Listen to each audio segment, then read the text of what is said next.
The original sin of the hunters, their great misdeed driven by arrogance and curiosity, set in motion the events we observe and read about in Bloodborne's infamously cryptic story.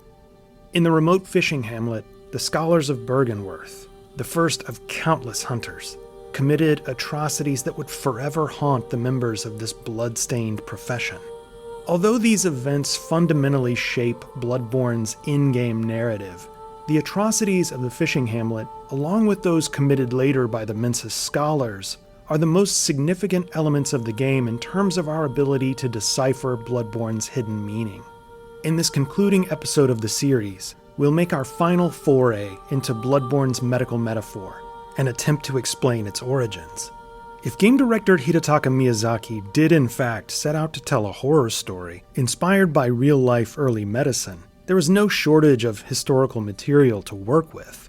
He could have easily drawn upon the horrific nature of disease, experimentation, and gruesome, blood-soaked early surgery. I believe wholeheartedly that that's exactly what inspired Miyazaki in crafting this game. But there's a compelling argument that the medical metaphor and its relationship to several of the game's most important characters was drawn directly from two medical figures of the 1700s, whose tale is both supremely noble and unfathomably nightmarish. By digging through this history, we take arguably the biggest step so far in demystifying Bloodborne's story and unearthing its hidden meaning. In this episode, we make our final, incisive dive into this medical mystery.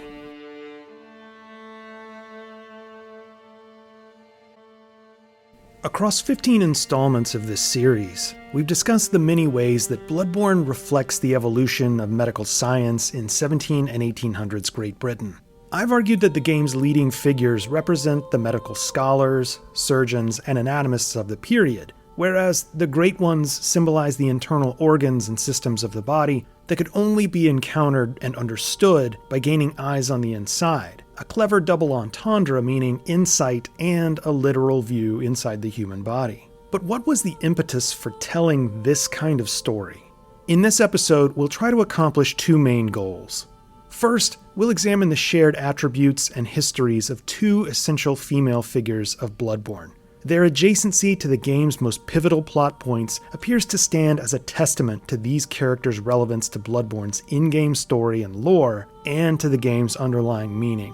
Building upon this overview, I'll put forth my argument for the origin of Bloodborne's medical metaphor, and quite possibly of the entire game. If I'm correct, we'll see that Bloodborne's main concepts, its leading factions, and at least 4 of its most prominent characters or entities were derived from a single historical source. I think the evidence is extremely powerful and persuasive.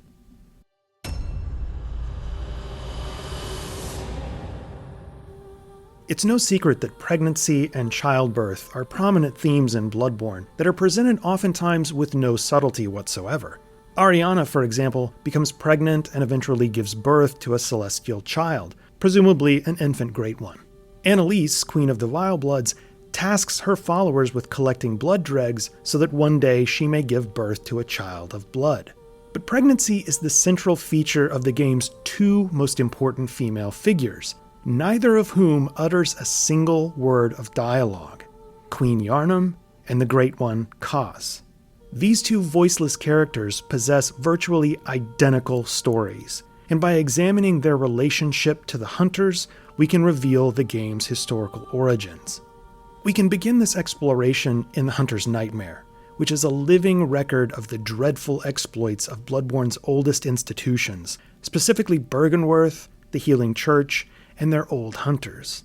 Almost every major NPC we encounter in this area speaks of a dark secret, a heinous act committed by the scholars of Byrgenwerth. Most detailed of these accounts is that of Simon the Harrowed, who tells us that the nightmare sprouted from their very misdeeds. When we finally encounter Lady Maria at the top of the Astral Clock Tower, she grabs our arm, pulls us in close, and whispers, "A corpse should be left well alone." Maria, we come to discover, did not honor these words. Several pieces of information lead us to believe that Maria and Gehrman came to the fishing hamlet long ago, where they murdered the inhabitants of the hamlet and examined their brains. We see a peg-legged figure walking into the hamlet in the DLC teaser video, and we find Maria's beloved weapon, the rakuyo, in the hamlet's well, which she presumably discarded in disgust because it served as a constant reminder of the barbaric acts she committed there. But their greater sin, we come to learn, was their defilement of the body of the Great One Kos, whose carcass washed upon the shore. Whether Kos died a natural death or was killed at sea is unclear, but we know for certain that her body contained an unborn Great One, the Orphan of Kos, which the hunters removed. The whispers of the baneful chanters, the unseen figures of the fishing hamlet, chronicle the atrocities committed here. Mother is dead, her baby taken. Scales are suffering the grief of Kos. Kos we have beckoned, and Kos is dead. Forgive us and curses upon the fiends, a call to the bloodless wherever they be. A unique piece of dialogue from the doll seems to confirm that Gehrman was primarily responsible for the hamlet atrocities. After we slay the Orphan of Kos and end the nightmare, the doll tells us, "Oh, good hunter, I can hear Gehrman sleeping. On any other night, he'd be restless. But on this night, he sounds so very calm. Perhaps something has eased his suffering." This naturally implies that Gehrman was haunted by his actions in the hamlet, which included the defilement of Kos's body and that of her unborn child. As a hunter, the player character is said to be just like our forefathers. Curious, looking for secrets, consumed by a lust for knowledge. It's what compelled the first hunters to murder the villagers of the fishing hamlet and probe their internal organs in the name of research. It's what drove them to cut open the carcass of Kos and remove her unborn child. But it haunted them forever, and it's why Brador, Simon, and Maria tell us that some knowledge isn't worth the price. Maria's memorable warning that a corpse should be left well alone is even more striking in the original Japanese, which last protagonist retranslates to, "Rummaging through corpses isn't very admirable, but I understand. The secret is too sweet." The hunter's desire for knowledge, gained by dissecting Mother Kos's body and removing her unborn child, superseded any sense of morality and decency they might have possessed.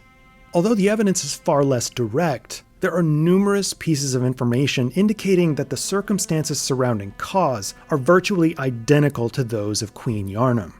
We encounter Yharnam in the base game in 2 locations and at 2 critical junctures of the storyline. When we defeat Ram, we see the spectral presence of Queen Yharnam appear on the glassy bed of the Moonside Lake. She's looking down, possibly staring at her bloodied abdomen. She raises her head and directs her gaze toward the gigantic blood moon that looms over the lake. The cries of an infant suddenly can be heard. We later come across Yharnam at the base of the lunarium in the Nightmare of Mensis. Just as before, Yharnam stands with her gaze upward toward the moon and the lunarium where we fight Murgo's wet nurse. It's here that we find an empty carriage that would have belonged to Yharnam's child, Murgo, had Murgo been born. But the evidence overwhelmingly indicates that Murgo didn't make it to term. Within the deepest reaches of the Chalice dungeons, we find Queen Yharnam and engage her in battle. Here she displays 2 forms, one in which she's in the late stages of pregnancy, and another in which her abdomen isn't swollen and instead is badly bloodied. Concept art also shows Yharnam in the latter months of pregnancy. This is the most explicit evidence that Yharnam doesn't represent just a woman or queen. She was a pregnant woman, whose abdomen was cut open. While it's possible that this act might have been a failed cesarean section, I don't believe that's what we're supposed to surmise from Yharnam and the loss of her unborn child. 2 questions naturally emerge. What exactly happened to Queen Yharnam, and who was responsible? There are precious few references to Queen Yharnam in the game outside of the encounters we've already discussed. Importantly, though, the Thumeru chalices tell us that the Thumerians carved out the labyrinth. Similarly, Alfred tells us of the Tomb of the Gods carved out below Yharnam, implying that what lies beneath the city is essentially a burial place or grave. This term, Tomb of the Gods, could apply only to the Great Ones who were referred to elsewhere as gods, but it could generally indicate that the labyrinth is also a tomb of this long-gone Pthumerian civilization.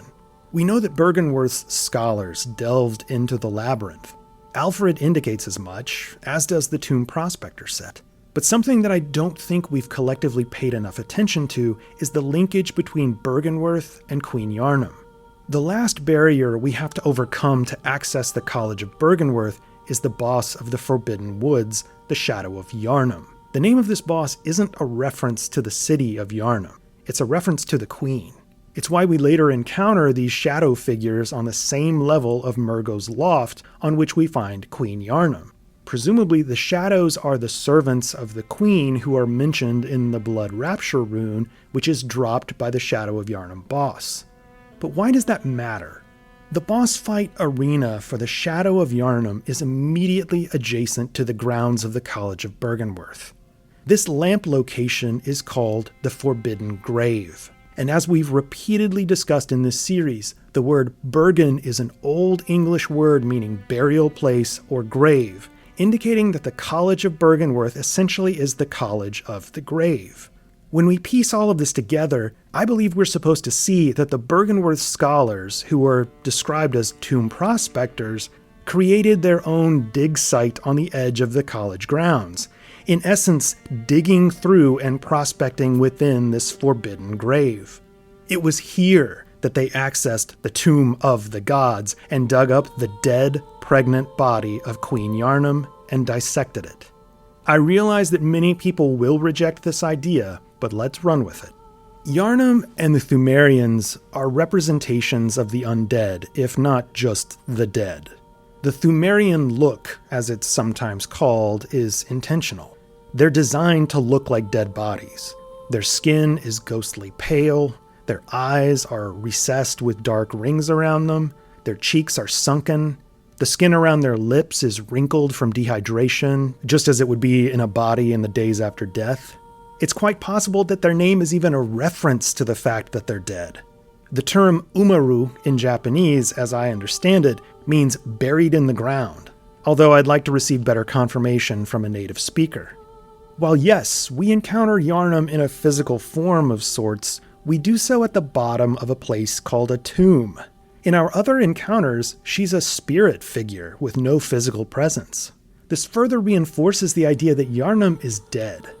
I'm not certain whether we're supposed to interpret that Yharnam was found and killed by the scholars of Byrgenwerth so that they could extract her unborn child Murgo, or if they simply came across the body of the dead pregnant queen and dissected her for research. But in either case, we're led to believe that the scholars of Byrgenwerth, or their successors in the school of Mensis, were involved in this process.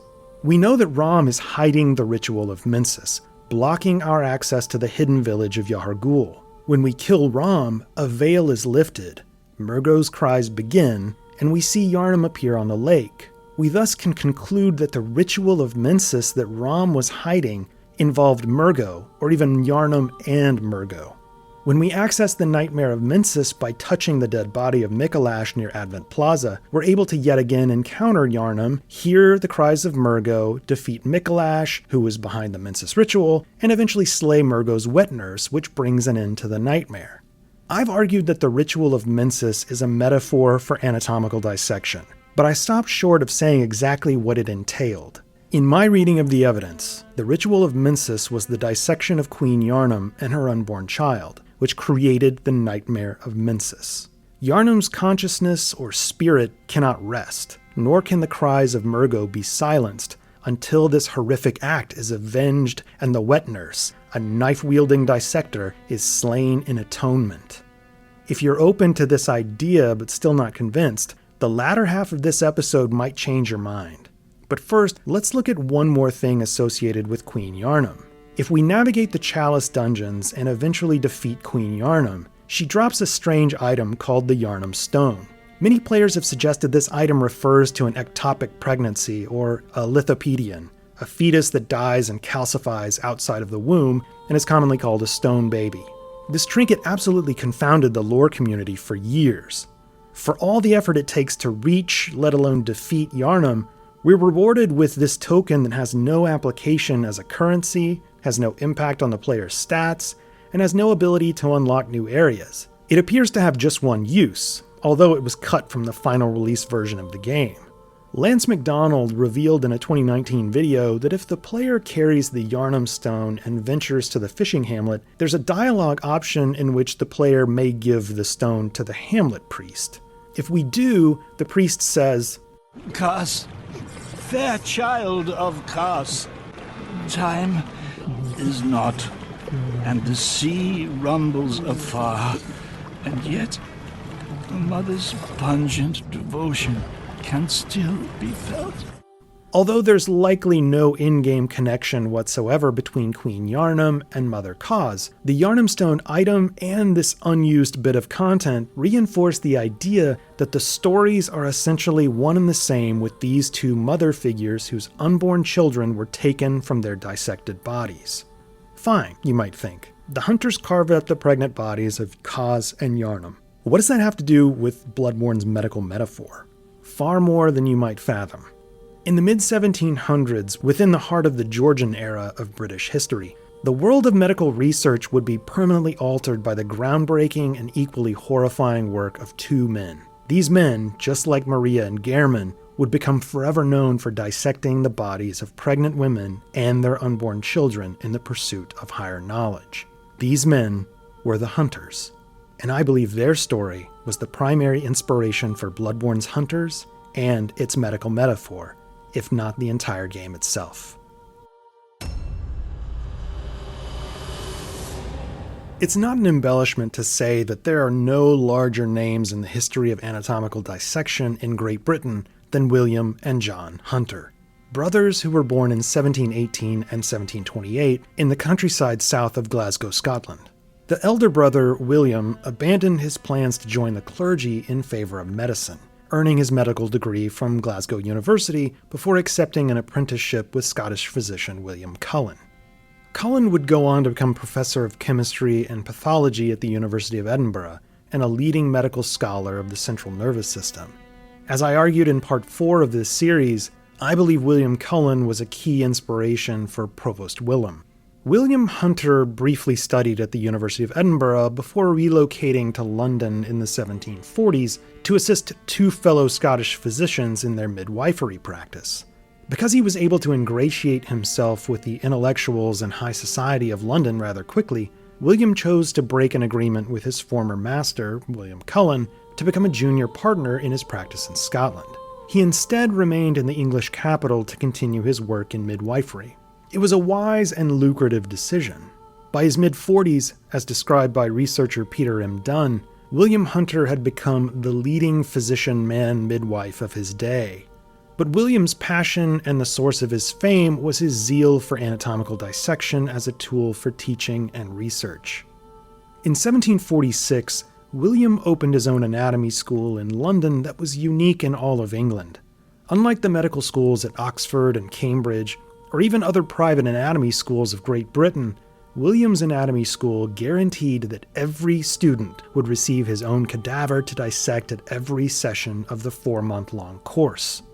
Other schools obtained at most 2 corpses that the headmaster would dissect over a period of weeks during the colder months of winter, while the students merely observed.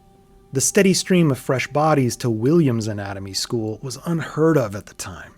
In the 1740s, there was no legally sanctioned method for private anatomy schools to obtain bodies for dissection.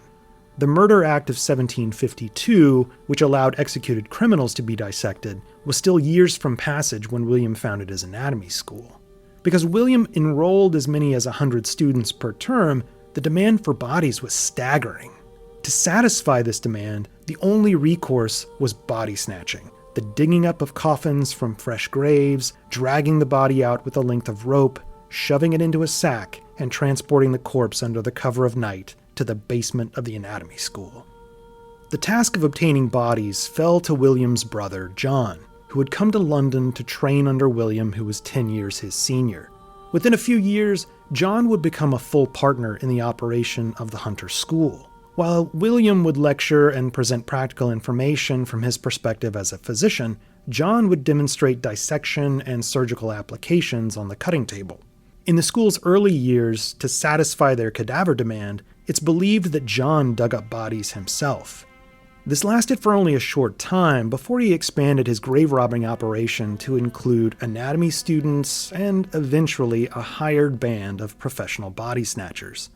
These men were otherwise known as resurrectionists, but colloquially among the commoner class, they were known as sack-em-up men because they delivered bodies in cloth or burlap bags fresh from the graveyard to the anatomy school door.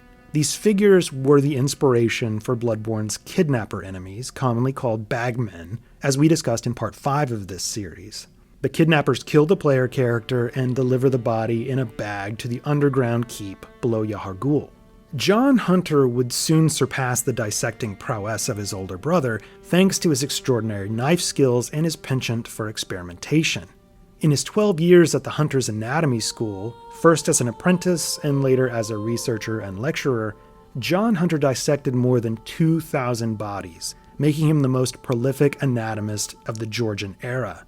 This work not only produced a multitude of anatomical and physiological breakthroughs, the Hunter brothers' preservation of diseased tissues and physical abnormalities helped ensure that the thousands of aspiring surgeons they trained were able to successfully identify illness and disease in both the living and the dead. This is why I am convinced the ritual materials within Bloodborne, the items prized by hunters who delved into the tomb of the gods, are virtually all body parts and preserved tissues. The items Sage's hair, Sage's wrist, and yellow backbone are all specifically referred to in their item descriptions as body parts. The cadaver element is right there in their item descriptions. We also have the bloodshot eyeballs that are removed quickly after death or even before, just as in a post-mortem dissection. The Sage's hair and wrist specifically are said to have been used by the Healing Church in its search for truth or knowledge, yet again strongly implying their use in medical scholarship. And most explicit of all ritual materials is the item called inflicted organ, or as it's more accurately described in a retranslation of the original Japanese, a disease-riddled organ. All of these ritual materials are body parts and diseased tissues that anatomists would have removed and preserved in jars to aid in anatomical instruction. Because Bloodborne treats these materials as ritual materials, it suggests that the game's rituals might represent anatomical dissection. The most notable of these, of course, would be the Mensis ritual, which I argued is a reference to dissection. But here's where the story of William and John Hunter mirrors what we observe in Bloodborne. William was trained as a man midwife, serving as a physician to London's wealthy women during their pregnancy. He would go on to deliver all 15 children of King George III and Queen Charlotte. Compelled by his fascination with human anatomy and obstetrics, and quite likely by his insatiable hunger for wealth and fame, William set out to accomplish the unthinkable.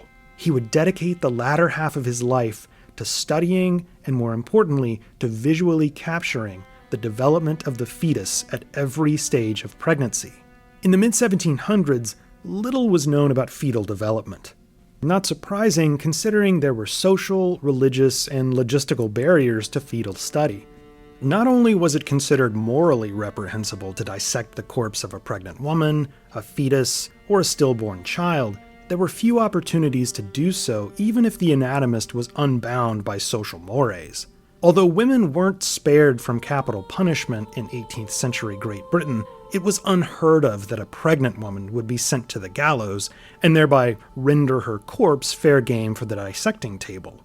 With few pregnant corpses to study, the anatomists of the 16 and 1700s had made few breakthroughs in studying the fetus and the mother's physiology. William Hunter was intent to change that. To do so, he would rely on the impeccable dissection abilities of his brother, John, and the illustration skills of Dutch artist Jan van Rimsdijk, who would capture the Hunter brothers' dissections with lifelike precision. And while John's steady knife-wielding hand would be critical to this venture, it was his familiarity with the seedy underworld of body snatching that proved even more valuable.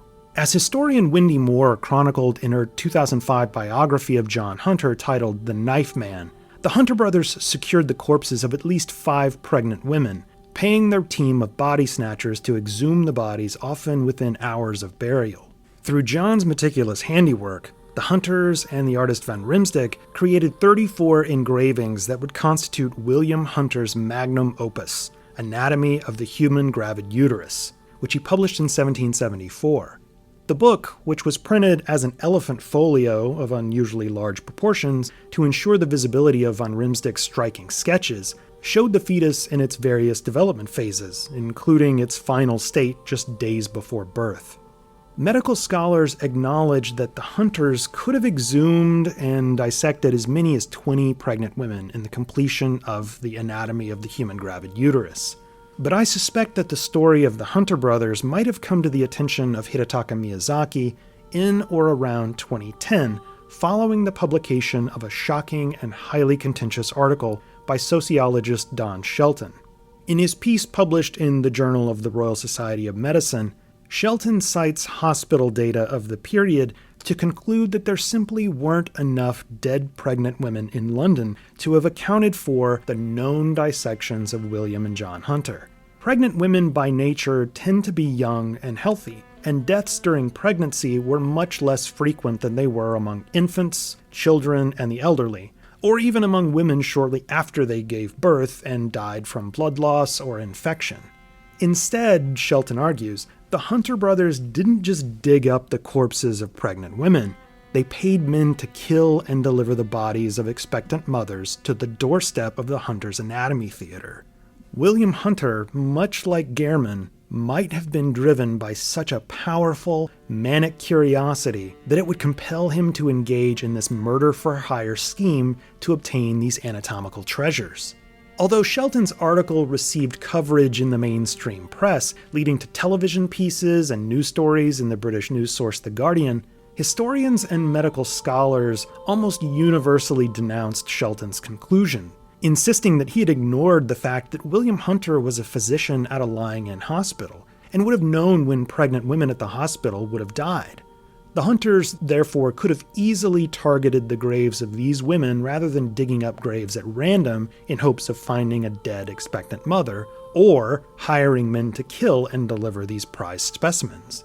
Shelton's study garnered enough interest in international media 5 years before the release of Bloodborne that it seems plausible to have been the source that brought the Hunters to Miyazaki's attention. It was 2012, after all, when the game began development under the name Project Beast, meaning Miyazaki would have had a year or two to develop a conceptual framework for the game between the release of Shelton's article and the beginning of Bloodborne's development.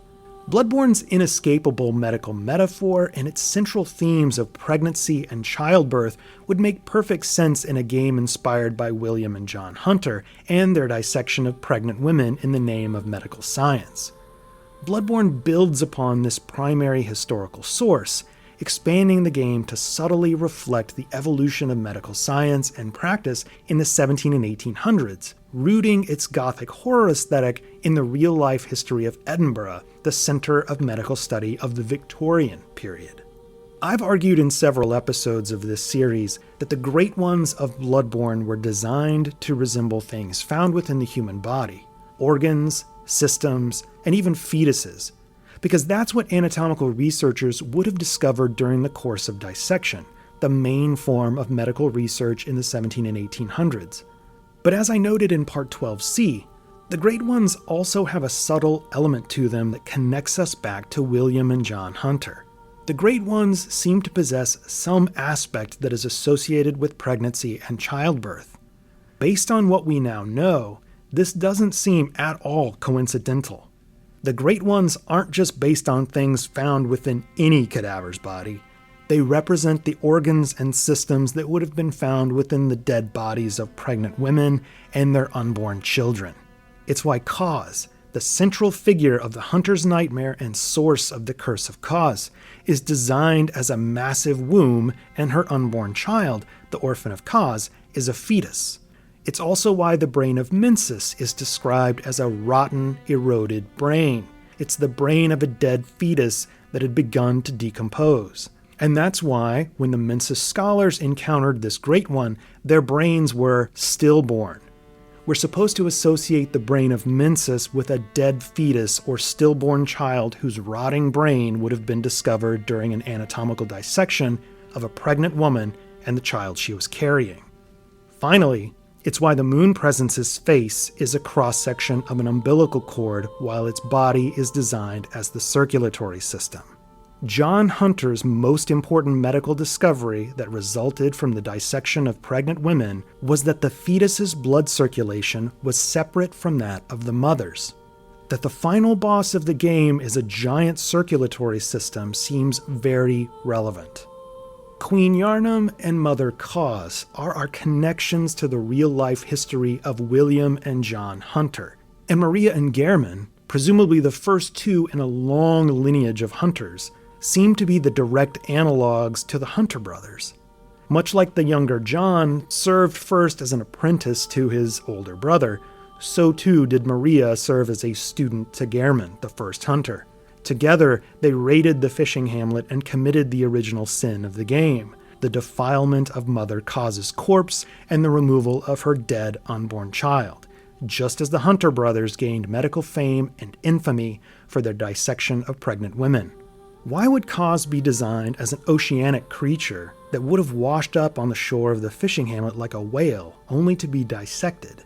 There are several theories that From Software drew from Japanese history and manga set in fishing or whaling villages beset by mysterious illnesses. But I think there's a strong possibility Kos is depicted as a large sea creature because one of the most famous anecdotes about John Hunter was his dissection of a piked whale, whose 17-foot-long carcass was delivered from the banks of the Thames River, where it washed ashore, to the doorstep of the dissecting room in the rear of John's London home. He wrote an entire book on it titled Observations on the Structure and Economy of Whales. Dissecting expectant mothers and all manner of exotic animals contributed greatly to John's reputation as an eccentric and morbid figure. As an interesting aside, medical and literary scholars have noted that John Hunter and his home on Leicester Square were almost certainly the inspiration for Dr. Henry Jekyll's elaborate mansion in Robert Louis Stevenson's The Strange Case of Dr. Jekyll and Mr. Hyde, which we've acknowledged repeatedly was a major influence on Bloodborne. The successors to Bloodborne's early Hunters, the students of the School of Mensis and their leader Micolash, appear to have committed the same sin as Gehrman and Maria, only at a later time in the game's history. Mensis somehow encountered Queen Yharnam deep in the Tomb of the Gods and then removed her unborn child Murgo. This appears to have created the Nightmare of Mensis, a realm where Murgo's consciousness and that of Micolash is trapped. Micolash, as he dies in the nightmare, screams, "I'm waking up. Now I'll forget everything." The knowledge he gained from dissecting Yharnam's body and that of her fetal child Murgo was lost. The Hunter's workshop, which we observe in the waking world and in the Hunter's dream, is our constant reminder of fetal dissection. The workshop seems to be a small anatomical study space, complete with the dissecting tools, jars, and chemical solutions that are reminiscent of real-life dissecting rooms of the 1700s. It's also why we find one of the 4 umbilical cords there in the waking world version of the abandoned old workshop. We find it atop a small table that's covered in a bloody cloth, as if a dissection of a small body had taken place there. It would make sense that some waking world version of the Orphan of Kos, one of infant size as opposed to the man-sized version we encounter in the Hunter's Nightmare, was brought to the Hunter's workshop and dissected so that its umbilical cord could be removed. We also see the surgery altar in the Hunter's Nightmare isn't a place of surgery at all, or even an homage to surgery. It's a monument to dissection. All the figures in the display are carved in stone, even the body lying on the operating table. But unlike the 3 living figures standing around the altar, the subject on the table is a desiccated corpse with its head cut open. This is an altar to the art of dissection, which was the source of the Hunter's Nightmare realm, the dissection of Kos and her unborn child. Lawrence, seemingly racked with guilt, is posed in the Nightmare Cathedral in the exact same position as from nature, the cast of a dissected corpse, to further reinforce that the original sin of Hunters, and of the scholars originating at Bergenworth, was dissection. Dissection of pregnant women and their unborn children is certainly nightmarish, and I'm convinced this is the origin of the nightmare slain text we received 3 times in the game. Unlike the usual prey slaughtered text that's displayed after defeating most bosses, we see nightmare slain when we defeat Murgo's wet nurse, the Orphan of Kos, and the Moon Presence. By freeing the consciousness of the dead dissected Murgo from its captor, the nightmare is ended and Yharnam bows to us in gratitude. We have freed the consciousness or spirit of her trapped, dissected child. By slaying the Orphan of Kos, whose pregnant mother was defiled by the hunters, we return its restless spirit to the sea. And by killing the Moon Presence, presumably we're ending the cycle of the hunt. In my interpretation, the hunt isn't just the slaying of beasts, it's everything that Bloodborne entails, an endless search for knowledge in the hope of advancing humanity. It's a grand metaphor for medical research, and only by consuming 3 umbilical cords, body parts that would have been only obtainable by dissecting fetuses, can we obtain the necessary knowledge, the medical understanding to end the hunt. Bloodborne has always been a medical story at its core, one inspired by the surgical history of Great Britain. Within the game's steelbook case, early concept art shows the gate to Cathedral Ward with the inscription, "Faithful hath been your warfare," a quote from John Milton's epic poem Paradise Lost. But the quote's connection to Milton's biblically inspired work is irrelevant. It's the quote's application in real-life architecture that's important. It appears on the signage at the entrance to the British Medical Association, a union for surgeons and physicians in London. As I said months ago when we first began, Bloodborne is meant to depict the nightmarish experience of Victorian-era illness and disease and the dehumanizing nature of medical research, surgery, and addiction. I hope that over the course of this series, I've been able to argue this point and give you something new to think about. My dissection of Bloodborne, at least for now, is complete. Thanks for watching.